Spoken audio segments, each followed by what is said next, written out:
Welcome to the National Great Blacks in Wax Extended Tour, Shuttle Bus Tour.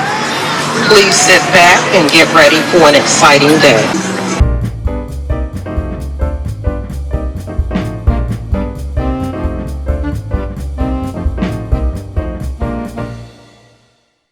Thank you for attending the very first virtual Blacks in Wax motor coach tour. As we pass Greenmount and North, you can look over and see Greenmount Avenue, where assassinator of Abraham Lincoln, John Wilkes Booth, is buried.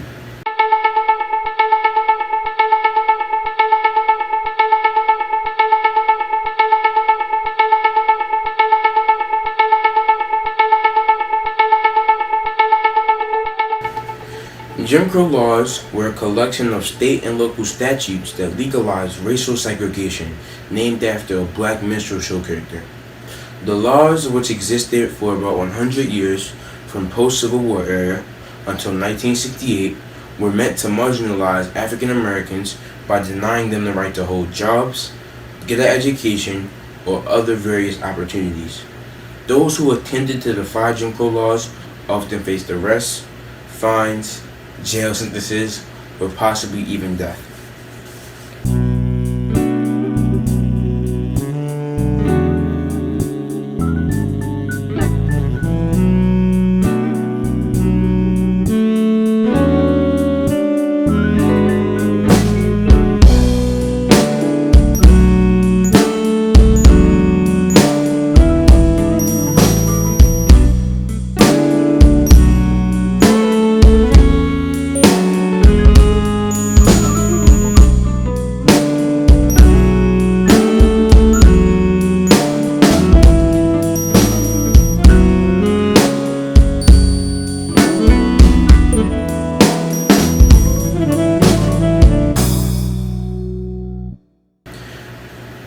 As you proceed west, you can look over and see the Baltimore City Administrative Building. If you look over to the right-hand side, you can see the Board of Education and Alice Penny Hughes decided to name. As you make a left on Drew Hill in the 2300 block state, this is where Cab Calloway lived. This was a highly concentrated area of blacks.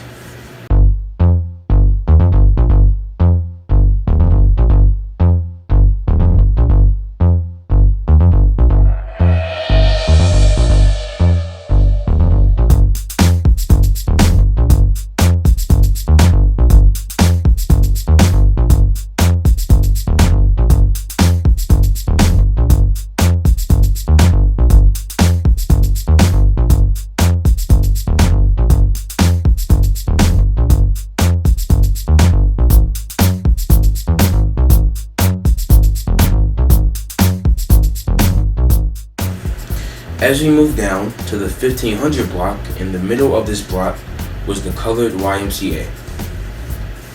For 100 years, the Druid Hill Y occupied a significant place in Baltimore's history as a symbol of opportunity, enabler of personal growth, and advancement for the cause of equality. It has played a particularly meaningful role in the development of African Americans living in and around Druid Hill during segregation. During the era of segregation, the YMCA was the only place in Baltimore where African Americans could swim in an indoor pool. The Y, however, has a rich and illustrious history that began before it moved to its current home on Druid Hill Avenue.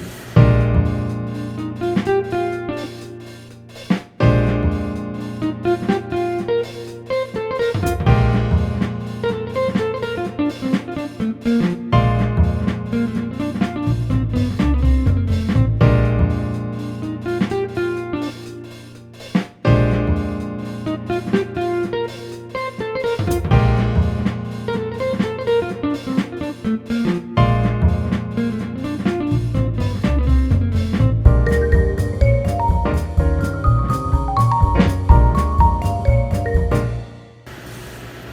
early as 1869, African American clergymen organized by Bishop Alexander Wayman of the Bethel AME Church were meeting to discuss concerns about religion, job opportunities, education, and juvenile problems. The keynote speaker of these inaugural meetings was none other than Frederick Douglass. The aim of this group was to reverse the erosion of African American rights that the Supreme Court began in 1883 by declaring the 1875 Civil Rights Act unconstitutional. The group sponsored citywide young people's forums to provide recreational experiences. 3 years later, in 1896, the colored YMCA was finally recognized. From 1893 to 1910, the colored Y moved to 4 different buildings in the Jewett Hill neighborhood.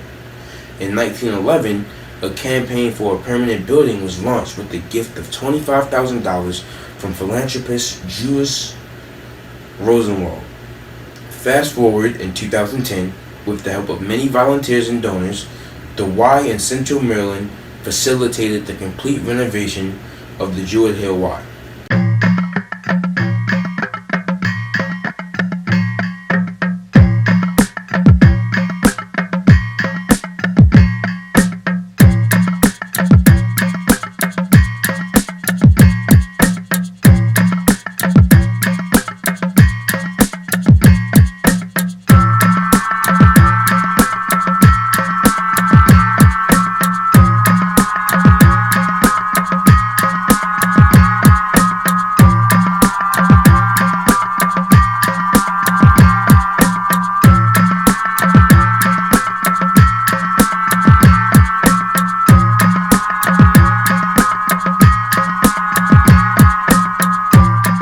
The Jewett Hill Y is now home to a rich array of programs fostering youth development, healthy living, and social responsibility, skewing individuals of the Jewett Hill. Thank you.